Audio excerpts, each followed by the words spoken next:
beauté musique people ak itam actualité moo fas yéene nekk menu petit déj bu tey donc damay daal di dalal rek ñi nga xamante ni tous les mercredis ñoom lay bokkal plateau bi ba tey ñu ngi ci mois de mars rek damay daal di def honneur aux dames na daal di ko doore ak sama xarit bi nga xamante ni wute naa xale yi ma xam daal ah Marème nuyu naa la. maa ngi lay fay Fatou bu baax a baax asalaamaaleykum mbokk yi ñu safoo te ñi ndamoo Walf TV la voix des sans voix nuyu naa leen bu baax di leen ziar di leen màggal waaye itam di leen balu ak di leen baal ak bu baax a baax di jaale képp koo xamante ne rek yaa ngi ci Sénégal ak àdduna woon nga këpp ndax ki ñu ñàkk doon na koo xamante ne ñëpp ko bëgg ñëpp ko xam à travers li nga xamante ne rek moom la doon def musique bi di ko jaale famille Seck ñëpp ak képp koo xamante ne rek géwél nga waaye itam di leen nuyu yéen ñi nga xamante ne yéen laa bokkal plateau bi di leen di am mbégte daal waaw fekk ànd ak yéen ci seen plateau bu yanji bi la d'accord ñu itam amati ndañ mbégte de te retrouver ce matin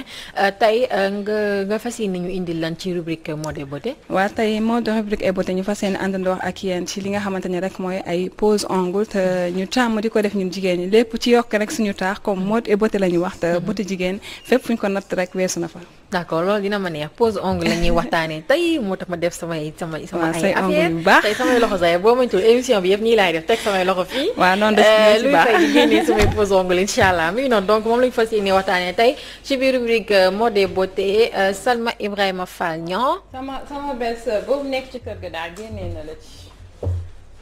lii mooy samay kàddu ci li nga wax noonu. kapul la ma koy ziar au passage. sama xarit bi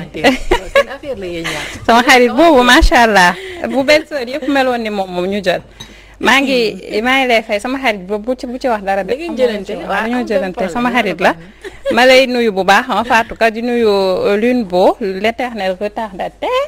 celui qui nous a fait attendre. merci borom le monde le monde wala ma eggali ah. pas du tout kay. xam nga ñun dañuy seen duñ ko tey. du ngi nettali waaye li ñu yëg des yow. tey mu ko nii mais damaa téye sama bopp. maa ngi lay nuyu bu baax a baax di nuyu Maxu Mariam ainsi que fidèles téléspectateurs yi. ñu ngi lay fay bu baax Salma donc ñaatoroon donc dinañ daal di ànd ak yow ci kanam tuuti ci li nga xamante moo di rubrique people mu ñëw jukkal ñu actualité people yi nga xamante ne ñoo gën a fës ci suñu ay site internet alors l'international le grand DJ. waaw borom Ndar ak Tiwaawan. waaw wax ko ca kaw donc maa ngi leen nuyu waa Saint-Louis du Sénégal suma dëkk boobu. waa Tiwaawan suma yaay mi ngi foofu. di nuyu ñëpp ñi nga xam ñu ngi seetaan. ni ko Marème waxee rek ma koy nuyu di nuyu Salma ki nga xam moom mooy Fatou Ka madame Guèye jaajëfal également Aliou Sow. ni ma ko waxee noonu lay jaalee rek ki nga xam moom mooy Thione Ballago Seck nga xam ni. kenn la woon si Sénégal waaye si Afrique également. àdduna tamit ràññewoon ko lool si ay disques d'or également yoo xam jot na ko am. vraiment mu demam bette lool. wax dëgg yàlla naqadi ñëpp waaye loolu la yàlla nam kon nag dañ koy jaali le grand frère Mapenda. Mapenda Seck nga xam ne moom tamit mi ngi si aar bi. Assane Ndiaye Ousmane Seck ba si Kéba. waaye di ko jaal tamit Wally Ballago Seck. ak Diaga. parce que tamit jigéen juman góor la donc di ko jaal Sénégal yëpp kon nag tey rubrique musique daaju ñëw si ki nga xam ni moom mooy Baka Niang moom it di ndaanaan également daañu waxtaan si carrière am parce que li muy voyage bari na est-ce que dul moo koy porter des fois préjudice si niñ ko waroon déggee dëgg dinañ si waxtaan ak vraiment si li nga xam moom la nekk Baka Niang d'accord mu ngi noonu donc dinañ ko xaarandi moom Baka Niang mu fas yéene nekk suñu gan tey ci biir rubrique musique Lune Beau Lune la jantal Lune l'éloquent il est beau il est gentil et surtout il donne de l'argent monsieur le préfet nuyu naa la yàlla mi yàlla dimbali may am toujours di wecc di ko joxe parce que bés bu ma ko joxee tu bés boo ma joxul ma yàq la lan dama lay yàq man l'argent rek waaye wax nga dëgg je suis très très content encore une fois donc d'être sur ce plateau di leen sant di leen gërëm un petit retard mais ce n'est pas véritablement de ma faute c'est de ta faute xoolal je vous assure d'une chose laaj leen àdduna laaj leen Sénégal laaj leen waa Ndakaaru entre rond-point école Mariste. waaw ak sortie Mariste. franchement. man je peux pas me lever à 6 heures du matin tëdd 1 heure du matin 6 heures du matin ngay jóg. pour nga 7 heures nga génn sa kër. pour nga def 1 heure de temps loo gaaw 45 minutes pour Mariste. rond-point Mariste bi gars yi fa la ñuy gaare ñiy indi seen doom yi d'accord c'est très bien. mais rond-point boobu moomu leen ko ba di fa gaaree pour seen doom yi di wàcc. dugg leen ci biir wala trouver une solution avec l'établissement des maristes. parce que ce n'est pas normal Fatou. loolu c'est vrai parce que ñoom ci digg bi la ñuy gaaree ñun kenn li ñu mun def ñoom il faut ñu gaaree seen doom yi wàcc ba pare ba dugg ñun ñu doog a jàll. ce n'est pas normal. heure boobu nañ ñëw dugg ci biir. tali bi moomuñu ko nañ dugg ci biir gaari ci wut solution ndax ñuy mën a am Aliou Sow à l'heure te yàlla rek a tax il y a des millions des centaines de Sénégalais yu gën a Mariste ñun nag sa bos moo ñu gën a intéressé nag. waaw dëgg la mais les dëgg autres neexul aussi ils s'inquiètent. loolu moom c'est vrai mais amaana war nañ cee jël li nga xamante moo di même école bi nekk fii nii rek ci front de terre bi aussi pour nga ñëw fa c'est tout un problème. camion tamit foofu nga ñëw foofu camion yi ci digg bi la ñuy taxaw. effectivement ci digg bi bu ñu wàccee xale yi nañ dem wuti fu ñu gaare c'est malheureux donc je pense que ñoom dañuy nekk di toog di ñu seetaan donc nañ ñëw xalaat bu baax a baax ñi nga xamante ne ñooy xëy di dem di liggéey rek fas yéene taade donc tey luñ boo cri du cœur moom la tijjee li nga xamante ni moo di émission bi. malgré toute l'admiration que j'ai pour cette école ce grand établissement buy vraiment jox xam-xam xale yi et cetera Notre-Dame waaye nag nay gars yi di dugg ci biir parents yi bu leen taxaw ci diggu mbedd mi parce que tali bi moomu leen ko aussi petit déj bu tey mbokk yi dañuy daal di ñëw léegi jégalu de Mariem maa ngi lay sant di la gërëm nuyuma la dégg nga.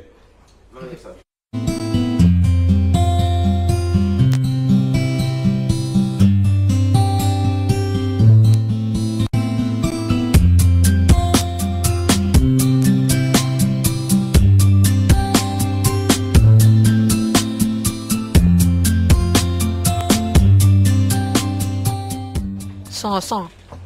ayca mi ngi noonu donc oui tu disais la bëggoon wala du waxu kaw waxu suuf la ok kon loolu waxu suuf la du waxu kaw Guèye ma siri Issa Dieye d'accord loolu comprendre naa ko du waxu kaw amul benn problème dinaa essayer jëli li nga doon wax inshallah macha allah bopp bi baax na yow mi ngi noonu ayca actualité yi comme tous les matins rek comme chaque matin dañu koy commencer ak bu baax bi Walf Quotidien nga xamante ne tey li ñu def à sa une mooy recomposition politique le PS se met hors jeu mu mel ni daal fi mu nekk nii PS moom génn nañ ci course bi tegee nañ leen ne la ci recomposition politique bi nga xamante ni mi ngi waaj a amaat mais am na lu ñu bind fii Aliou Sow en bas de page nee nañ comme le PDS de Wade à l'époque la formation senghorienne se mue en partie de contribution. Oui c'est vrai que Abdoulaye Wade am na lu mu waxoon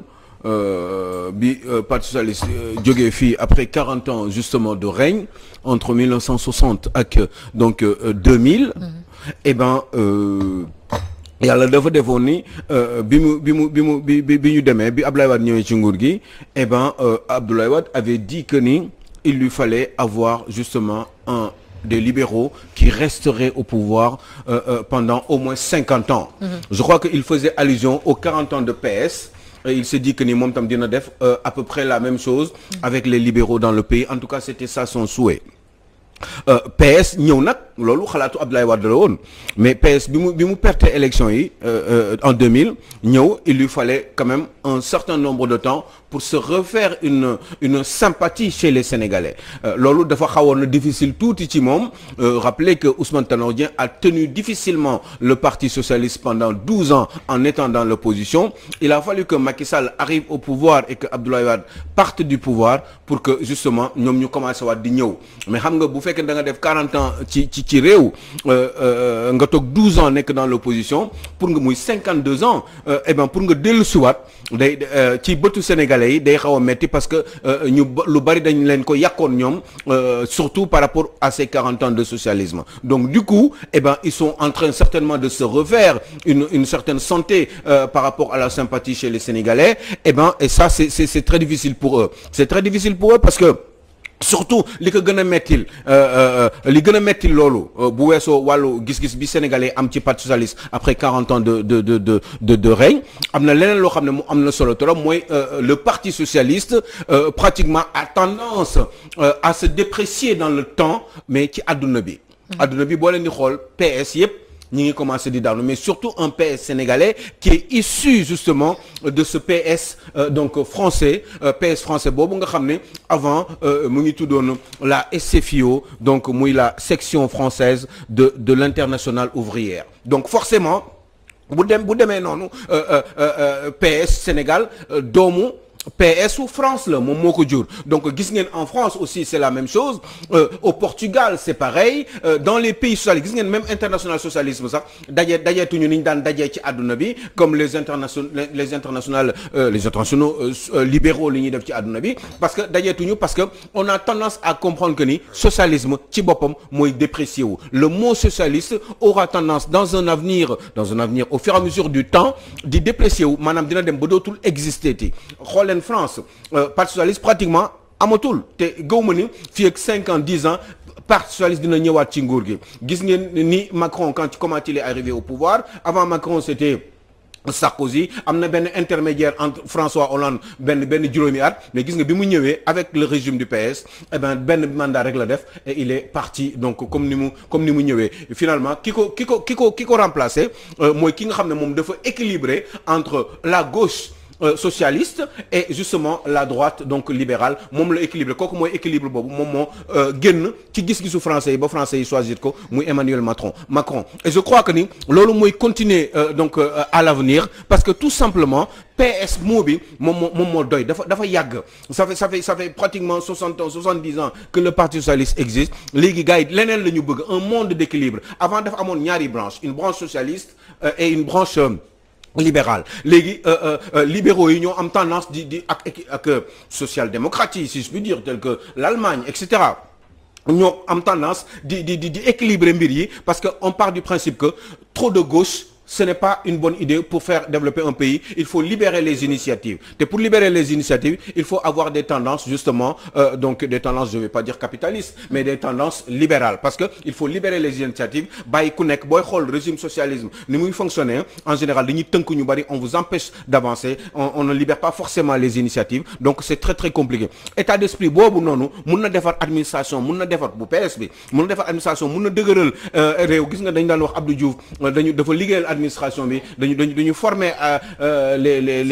les institutions etc dañ ko dëgëral mais finalement ils n'ont pas avancé parce que certainement les initiatives n'ont pas été forcément libérées. mais Aliou Sow tey jii nii bu ñu jëlee le cas du PS fii nii au Sénégal jamono ji ñu ngi wax si ñu ngi jël ñetti nit di leen mettre en avant si ñoo xamante ñoo war a mën a remplacer président Macky Sall bu fekkente nii dina fi jógee muy Boun Abdallah Dionne muy ki nga xamante moo di Idrissa Seck ak Alioune Badara Cissé mais au PS amul benn candidat boo xamante ñu ngi koy plébiscité si koo xamante ne ni war na mën a tey jii nii dem bay xëccoo nguur ci 2024 ak PS ni mu tolloon ben oui mais ni mu tolloon mais ku màgg ku juddu di nga màgg te ku màgg aussi di nga mës a màgget donc je crois que le PS a vieilli et ben le PS aura tendance à mourir naturellement de sa belle mort parce que tout simplement il faudrait que mu màgget te dafa màgget te il faut qu'à un moment donné mu dee donc le PS en ce moment pardonnez-moi est à mon sens pardonnez-moi mais grabataire parce que loolu mënul ñàkk ndax de toute façon loolu dafa yàgg dafa dund lu yàgg ba il faut que mu am ñu kii ko xaw ni ñu defaree comme je sais plus il faut ñu recycler ko. mais est-ce que du Ousmane Tanor Dieng aussi ñu koy ñaanal suuf sedd ci kaw. est-ce que deful erreur ci ni mu jëlee PS tey jii seeyal ko bi ci biir mouvance bu président Macky Sall bi. mais je pense que loolu moo tane woon ci sama gis-gis lu tax loolu tane woon parce que 12 ans. Ablaye Wade di ko xëcc di ko def lu nekk. proposé ko poste ministre d'État même d'après le secret de mes dieux proposé woon na ko vice-président de la République du Sénégal bi mu bëggee teg ay affaires am yaa ngi dégg ministre des Affaires étrangères avant bëggoon na ko jox ay ndombal tànk proposé ko beaucoup d'argent à milliards je souris quand je dis ça parce que c'est la vérité donc forcément yooyu yëpp bu amee Ousmane Tanor Dieng bañ tenir le coup pour reformer PS dajale gaayam yi ba ñu dëgër dajale base am yi parce que PS dafa am base ci Sénégal donc yooyu yëpp liggéey boobu mu doon def bu àndoon ak Ablaye Wade ni mu mel nii rek ak Macky Sall la naroon def donc finalement comme ñoom ñi ngi doon doog a daanu il fallait que mu defaruwaat pendant 12 ans avec une opposition très dure et très digne moom Ousmane Tanor Dieng moment boobu mais après 2012 comme idée principale bi moo doon gouverner ensemble bu ñu dooree Ablaye Wade pour gagner ensemble j'allais dire pour gouverner ensemble donc forcément au deuxième tour bi Macky Sall demee ak Ablaye Wade ñoom ils ont pensé que ak Benno Siggil Sénégal qu'il fallait qu'ils se réunissent pour gouverner ensemble avec un capitaine au-dessus sauf que ils se sont juste trompés ci benn détail mooy le capitaine il était prévu que ça soit Moustapha Niasse sauf que yàlla dafa ne justement bii nii du Moustapha Niasse lay doon Macky Sall lay doon. tey Khalifa Sall ou le contraire Khalifa Sall récupérer PS. moi je pense que ni l'un ni l'autre et je vous assure en général bu leen waxee dara bu leen ko gëm mais da ngeen ci bàyyi xel ndax ëllëg mais par contre si c'est le cas ëllëg il faut revenir me dire Aliou Sow tu avais raison parce que finalement Khalifa Sall mënatul jël PS parce que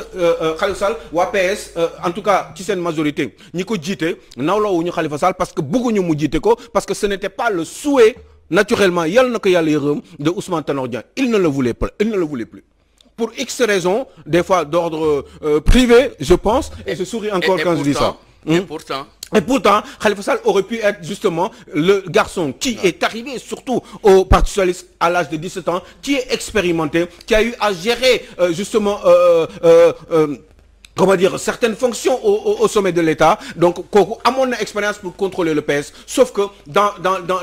la tête de Ousmane Tanor Dieng qui était l'inspirateur du Parti socialiste jusqu'à son ba muy làqu eh ben Ousmane Tanor Dieng eh ben ne voulait plus de Khalifa Sall sauf que il n'avait pas un bon remplaçant nañ ko pratiquement ci ay journaux yu bëri tey jii nii donc mi ngi à la une du quotidien Le Mandat Ousmane Sonko Khalifa Sall une union de circonstances. Eh ben oui une union de circonstances parce que finalement Khalifa Sall boo xoolee son itinéraire gars yi bëgguñu ko woon xeex nañ ko toroxal nañ ko eh ben PS bi nga xam ne moom mooy parti du fi mu màggee li mu xam parti boobu tam ñu jàppale waale ñi ko toroxal donc loolu faisant c'était très très très difficile pour que moom mu ressurgiraat surtout avec la prison son manque ñàkk xaalis affaire bi metti coono bi le moral qui se casse sa maman qui part muy doog génn rek yaayam làqu donc yooyu faisant ça lui cassait le moral ba nga xam ne il ne savait plus à mon sens ban yor la wala jaar sauf que là Ousmane Sonko lui donne une opportunité pour s'ouvrir encore davantage dans le marché je dis dans le marché politique et donc comme ubbil na ko yoon bi moom il a pensé à justement accepter cette proposition et éventuellement se retrouver autour d'une union sacrée mais une union sacrée qu'on pourrait appeler effectivement comme le mandat l'a si bien donc signalé une union de circonstances je dis circonstances parce que vous savez pourquoi je dis circonstances parce que en général ben c'est vrai qu'il est dit communément que la politique c'est du circonstanciel de lieu et de temps mais là véritablement c'est de la circonstance parce que lu tax ma wax loolu parce que xam ngeen ni rappelez-vous Khalifa Sall élection présidentielle yi bii passé kii muy dajal nii moom Ousmane Sonko daf ko bàyyi dem ne jàppale leen Idrissa Seck te boobu mu ngi ko fekk ci kaso bi te boobu pourtant mi ngi ko fekk ci kaso bi te boobu pourtant tey jii nii mais c'est dommage parce que bu doon dans une vraie démocratie dans les grandes démocraties waa ji day toog fii tey jii nii jàkkaarloog ñu jàkkaarloog moom mu tegal ñu lan moo taxoon mu choisir moment boobu mu nekk ci kaso bi Idrissa Seck et pourquoi quelle est la différence qu'est-ce qui fait que aujourd'hui mu retourner parce que man bu ma choisirul kenn dans ma vie politique parce que je pars du principe que kooku dafa mënul j'ai les bonnes raisons surtout pour kuy jiite réew donc kooku choisirul woon Ousmane Sonko parce que dafa xalaat ni il a ses raisons kooku tey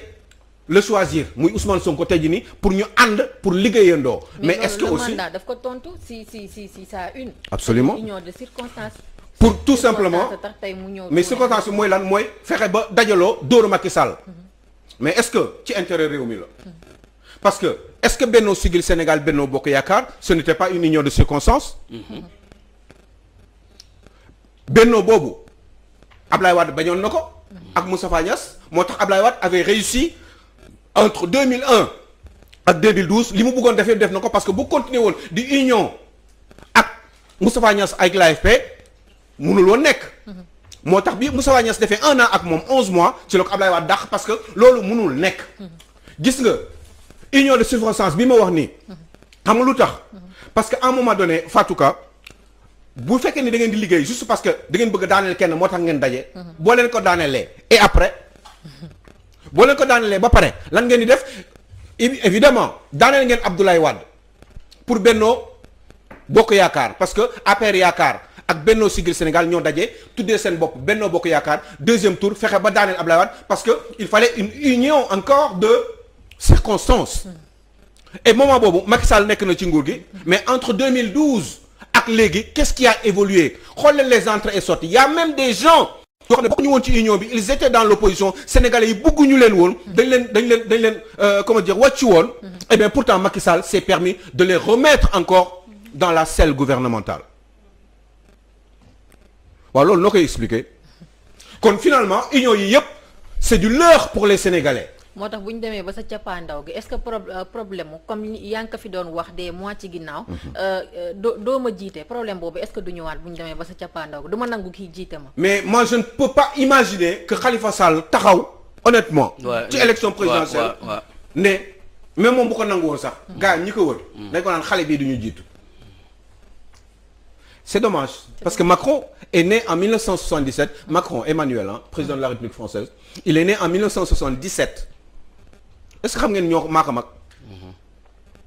pourtant mooy président de la République française tey lépp luy dox ci Sénégal fii Macron am na ci influence 1977 la juddu kon moo tax bu may wax nii ñuy changer le système ba pare changer kii politique bi classe politique bi xam ngeen un pays où pardonnez-moi où il y a Moustapha Niasse qui est né en 1937 calculez 1937 ak 1977 1937 ak 1977 ñaata at la Macron Moussa Niasse magee na Macron 40 ans waaw loolu nu mu mënee nekk Moussa Niasse magee na Macron mooy deuxième personnalité ci réew mi magee na Emmanuel Macron 40 ans ñeent fukki at kooku ñooñu nan la ñu mënee bokk gis-gis Fatou ko xoolal xale bi nga magee fukki at yow ak moom xale bu ngeen magee fukki at wala ñi la magee 40 ans wala ñi magee 10 ans wala 15 ans xoolal seen état d'esprit yéen ñaar yu bari ci diggante bi changé na ci période boobu amplitude de temps boobu. conflit de génération. mun nga nekk conseiller par rapport à l'expérience que vous avez eue li ci baax nga wax ko li ci bon nga wax ko pour éviter que ki wuutu la mu bañ a changer mu jaar ci yoon bu baax. waaye munoo di liggéey ak moom. waratoo actif ce n'est pas possible donc dëkk yu mel nii comme Sénégal ñii juste parce que il fallait faire un benno une union de circonstances te beneen parti bi Moustapha Niasse ko jiite woon donc il lui fallait forcément gagner ensemble et travailler ensemble vous pouvez gagner ensemble et travailler autrement ensemble. te lii metti ñun sénégalais yi mën nañu ci dal parce que bu ñu gagné après ils vont essayer de diriger ensemble te partage du gâteau bi nga xam ne moom la ñuy jooy nii xëy na aussi ëllëg moo nar a amaat parce que supposons ñu dem ba comme ni ko Fatou Ka waxee ñu d'accord supposons loo xam li nga xamante ni sax c'est très difficile pour sénégalais yi nangu ko parce que gis nañ li nga xamante ni amoon dafa ci élection présidentielle yi pour kenn nangu sa moroom jiitee la sax problème la mais bu ñu demoon par exemple ak loolu doonu am ñu trouver boobu les consensus aussi bu ñu demee ils vont essayer de diriger ensemble te boobaa aussi poste de responsabilité yi ku ci nekk day jël bi keneen jël bële te mënuñu ko tuddee du dul partage du gâteau je pense que Sénégal instant bi nii problème bi yaatu na te li nga xamante ne aussi moom la ñu nar a dund dans l'avenir aussi du weesu li nga xamante ni moo nekk instant bi nii ci réew mi. mais est-ce que union bi tamit du élection locale yi ak li nga xam ne moom mooy législative yi nga xam ne mooy njëkk présidentielle bi est-ce que tamit du loolu moom moo tax tamit ñoom ñu bëgg boole seen lépp pour mën a am au moins voilà le maximum de maire le maximum après voilà mais xam nga booy dem élection booy dem élection ni da nga naan bon man diw ak diw ñoo bokk dajaloo Salma Fatou extra ñoo dajaloo parce que lii la ñu bëgg a defal pour suñu réew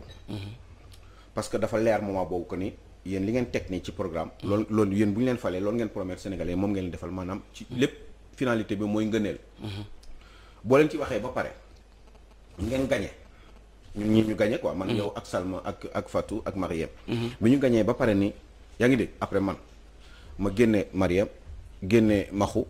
dégg nga ñi ma doon xeexal Bas Babacar et les autres nga xam ne ñoom Sénégalais yi bëggatuñu leen woon man ñooñu ma indi leen juste parce que man maay président de la République parce que man la ñu fal moo tax ma ne la union yooyu ça ne veut rien dire xam nga tey jii nii Moustapha Niasse am na problème bu mag xam nga tax moom problème mooy tey jii nii moom ñi mu doon xeex ñooñu Macky Sall jëlaat na leen indiwaat leen xam nga jox naa la kaawu Omar Sarr xam nga jox naa la kaawu Idrissa pas Idrissa Seck forcément mais y en a d'autres ah mun naa leen jox seen tur leen ñoo xam ne Macky Sall ci kii ba la leen jëli ca ay Aïssata Tall Sall par exemple musul d'accord ak Macky Sall tey jii nii moom lay xalam ak ñoom Souleymane Ndéné Ndiaye entre autres ñooñu nekkoon ci opposition bi nga xam ne sénégalais yi bëggatuñu leen woon pourquoi Macky Sall jëlaat leen teg leen seen alors que ñoom sénégalais yi waxuñu woon loolu parce que on est dans un régime de représentation dam lii laa bëgg nga defal ma je ma la jox rek nga defal ma ko waaye nii nga ma koy defalee waaye non d'accord dina ma jiital ma représenté la waaye ni nga ma wax ma defee du ma defee noonu loolu moo tax problème di am dans un pays imaginez bien mais Omar Sarr mais moom d'accordul woon ak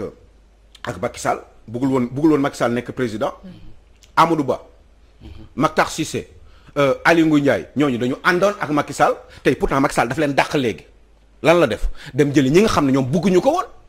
kon Macky Sall est-ce que fayirul par rapport ak promesse bu mu amoon vis-à-vis des Sénégalais parce que dafa leen waxoon ñii ñooy sama kuréel ñii ñooy sama groupe ak ñii laa bëgg a liggéeyal lii laa bëgg a def ak yéen yoonu yokkute nii ak nii la tegoo. ak le ministre Mbaye Ndiaye. ak le ministre Mbaye Ndiaye ñooñu est-ce que déggati nga leen. ñooñu ñuy rente ak ñoom Moustapha Cissé Lo entre autres Moustapha Diakhaté. pourquoi mu jël leen teg leen léegi de côté jël ñi nga xam ne ñoom Sénégalais non seulement bëgguñu leen woon waaye ñoom àdduna mun ñoon imaginer Macky Sall war na mën a nekk président de la République. mais man xeeb bi ñu ko xeeboon. jàpp naa union bi jàpp naa ni de union bi du pour après ñoom ñu am benn candidat élection présidentielle man jàpp naa loolu. sérieusement parce que xam naa c'est sûr que ni bu ñu administré Karim Wade ak Khalifa. ku si nekk si ñoom di nga ñëw samp sa ndënd. APR peut-être ça veut dire que kan moo ci perte bu boobaa. c'est le Sénégalais qui s'y perd. parce que ça veut dire quoi ça veut dire que ñoom. finalement bu ñu ñëwaatee ci nguur gi xam nga am na loo xam ne balaa moo ñëw xam nga mooy cin quoi cin booy togg nii da ngay gis toggin bi yi ngay boole noonu am na yoo xam ne boo ko boolee mënoo boole xorom bu ëpp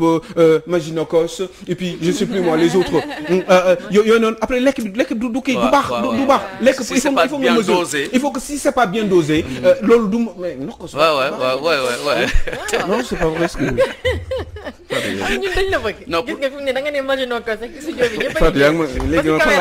léegi man fan laa toll woon léegi. yaa ngi ci maginokos ci togg bi. non lan moo taxoon ma wax maginokos. ko c'est-à-dire ci bu naan nekk su baaxee xeeñ c'est-à-dire ànd bi quoi. ci ànd bi yaa ngoon si ànd bi. boole fii boole mais sinon fa togg bi du baax. parce que dafa affaire day jaxasoo te day donc il faut que mu set gis nga mbir liggéey dafay set. à un moment donné il faut que ngeen xam fan la ñu bëgg xam nga tey Ousmane Sonko mi tey man franchement xam nga lan laa waxoon 2019.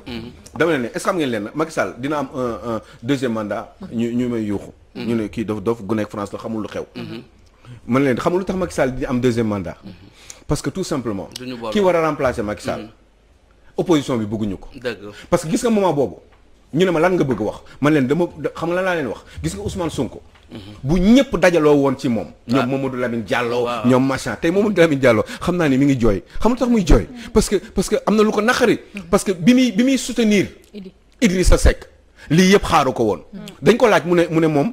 ci 20 points yi mu wax ak Idrissa Seck 18 yi d'accord nañ ci donc loolu moo tax mu soutenir ko mais quelle garantie vous aviez monsieur Diallo vous vous êtes bien gouré et maintenant vous dites quoi quand vous voyez Idrissa Seck aux côtés du président de la République donc forcément bi leen ne ngeen ànd ak Ousmane Sonko yéen ñëpp ngeen dajaloo ko moom tette ko wan ko yoon jox ko ay conseils bàyyi xale yi ñu liggéey mais dañ bañ ma ne loolu kese mooy tax ngeen mën a daan Macky Sall boo leen deful loolu Macky Sall forcément day gagner te du gagner premier tour du gagner deuxième tour premier tour lay gagner il aura la majorité donc bi ma leen waxee loolu ñu ne xamuma dara ana ñu tey ji ni Macky Sall gagné na def na lu ko neex jël na ñi nga xam ne ci opposition bi lañ nekkoon yéen ngeen soutenir leen woon parce que Idrissa Seck finalement programme am ak programme Macky Sall bokkul parce que bu bokkoon Sénégalais nañ choisir Idrissa Seck. alors il nous reste 5 minutes Lune Bo il faut ñu daal di. j'aime bien quand on me dit que je suis beau. yéen li nekk ci Walf Quotidien astafurlah ci Rewmi Quotidien du moins ki nga xamante moo di Mansour Faye renégocie l'actionnariat autoroute à péage. l'État récupère 25% et 800 millions de francs CFA par an. oui 25% des actions ci Eiffage. bon ben c'est très bien mais 800 millions yi. mooy frais kii bi quoi mooy frais mooy dëkkuwaay quoi genre bail bi quoi mais 800 millions yi moom lañ koy jox léegi par an moom la Eiffage di jox Sénégal mais est-ce que xam ngeen ni avant ñaata la woon. avant 1000 francs CFA lañ doon joxe par an. non waaw ñaari téeméer. non ñaari téeméer bi ngay jëndee warga ak suukar ak nga jënd si ñetti kii ñetti mbuusu soow et puis après c'est terminé. 1000 francs. non ñaari téeméer laa wax. à titre symbolique. ku ko weer di ñëwal fii toog. avant c'était quand. non par an non léegi la commencé changer à partir de maintenant parce que contrat bi léegi changé nañ ko.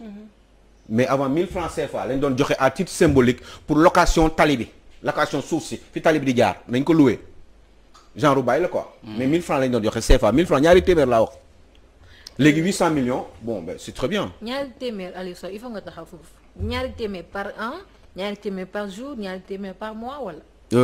1er janvier ba 31 décembre 1er janvier bu ñu demee 2 3 4 5 7 12 mois. après ñu dem décembre. dem 24 25 31 décembre. ñu jox Sénégal 1000 francs. ok d'accord yàlla baax. dégg nga wax gi pour location. tali bi quoi parce que tali bi comme ci suuf la jaar suufu Sénégal tali boobu di jaar ñu tëj ko et cetera ñoom ñu am ci exclusivité concession bon tali boobu 1000 francs lañ ko loué moo wax leen pour mu gàtt 1000 francs mais par at 1000 francs par at matul sax 100 francs par weer. négociation 100 francs CFA mooy 100 francs CFA lan lañ si mën jënd. 100 francs CFA. mën nga si jënd masque. mën nga waaw benn masque. masque waaw. pour mu leer nañ te loolu moo am léegi 800 millions lañ leen di jox nag. gaa yi jéngu nañu nee nañ jox leen 800 millions mais Fatou li am solo xam nga mooy la. mooy ngeen xool ana lu tax. lii gaawoon nii. pourquoi Eiffage arnaqué sénégalais yi gouvernement Sénégal nangu ko pendant période boobu. d'accord Ablaye Wade dafa yàkkamti woon gisul woon dara lu autoroute à péage. d'accord na mais est-ce que jaroon na ñu bàyyi ñu leen rouler comme ça dans la farine. est-ce que Eiffage dafa war a continuer parce que 800 millions yi nii ñoom mënoon nañ ci yokk ci contrat bi leneen mooy ñu fexe ba Dakar ak Rufisque nga xam ne 90% des sénégalais yi Dakar waay yi nga xam ne ñoom ñoo jël Dakar ñoom ñoo dëkk ci banlieue bi foofu la ñuy jaar. 1000 francs yooyu ñuy fay 500 francs pour def Dakar Tëngéej. Dakar Pikine nga koy def 150. Dakar Thiaroye nga koy def 200 francs CFA loolu mooy dëgg. péage bi warul jar 1000 francs Dakar ba Tëngéej. 1400 Dakar ba Tëngéej parce que ñaari sortie la. ce n'est pas normal warul dépasser téeméer autoroute péage bi. warul dépasser 500 francs CFA. c'est vrai que moins d'1 euro loolu la war a dal fii ba Tëngéej après kuy dem aéroport am nga xaalis kuy jël avion am nga xaalis ñu yokkal la beneen 500 francs d'accord na mais fii ba Tëngéej waruñu fay plus de téeméer c'est injuste donc li ngeen di négocier yow Mansour Faye 800 millions ñu leen koy jox par at jël leen 800 millions yooyu à la limite sax ngeen delloo leen ko. ba pare parce que 800 millions yooyu yéen boo leen ko jëlee ñu xamuñu fan ngeen koy dugal. après lu leen neex ngeen ciy def ay 4x4 ngeen ci jënd ak ay avantages 90 millions donc à la limite sénégalais yi fay 500 francs CFA entre Dakar ak Tëngéej moo ñu gënal fuuf ndax mu gaaw te beneen yoon rek juste pour terminer mooy gis nga autoroute bu ci àdduna dans les grandes démocraties dëkk yu jaar yoon autoroute bu amee embouteillage bu dépassé 30 minutes dañu war a ubbi barrières yi kenn du fay. parce que autoroute à péage mi ngi tudd lu tax ñuy wax à péage mooy pour mu gaaw pour nga gagner économie yow nga gagner du temps et gagner de l'argent bañ a taxaw pendant une demi-heure une heure temps di tourner sa essence mënoo ci dara ba pare nga boo xasee bu dugg rek da ngay fay lu fa mënti xew da ngay fay donc il faut qu'on arrête à ce niveau là. jërëjëf Lunbo na la yàlla sàmm vraiment je ne dirais pas que tu as bien travaillé mais tu as très bien travaillé machallah donc di la jaajëfal yàlla sàmm la waaye rek man sama message bi ma bëgg a lancer si rapidement lay doon ci autoroute à péage bi nit ñi ngir yàlla bande d'urgence bi nañ koy bàyyi di jaar ci yoon normal parce que des fois accident daf fay am nga gis ne ambulance bi foofu la war a jaar mais da ngay gis ne oto yëpp dañoo occupé fi nga xamante moo di bande d'urgence donc loolu nañ ci bàyyi xel.